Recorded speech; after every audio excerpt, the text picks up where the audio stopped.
L'armée ivoirienne.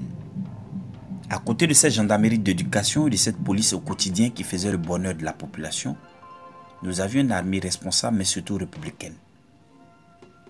Une histoire sombre mais combien courte qui témoigne de cette valeur républicaine-là. L'épisode du capitaine Sio.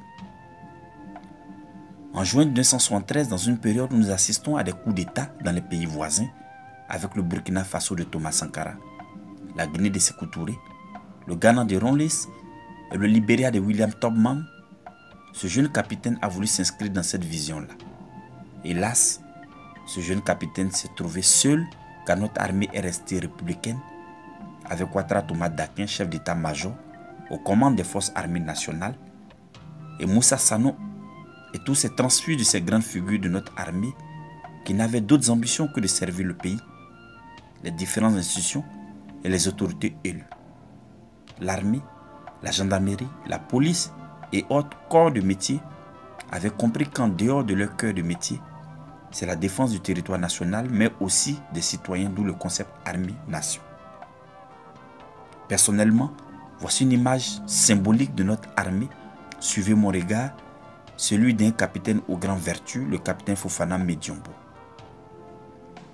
Après l'indépendance de notre pays et pendant le transfert du premier bataillon en présence du président Félix Houphouët-Boigny et du ministre de la Défense de cette période, Jean Konabani, les troupes étaient venues se mettre en place avec le drapeau français. Au moment de la cérémonie, comme toute armée républicaine, on a rendu les honneurs au drapeau français, après quoi le drapeau français s'est retiré. Ensuite, on a sonné la batterie au drapeau et le drapeau ivoirien est venu.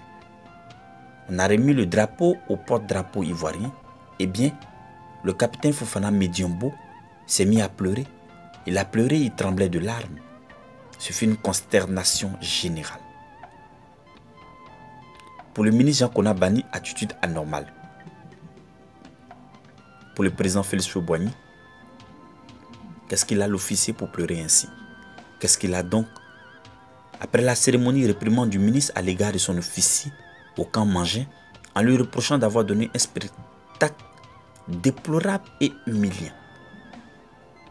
Réponse du jeune officier dans une discipline militaire.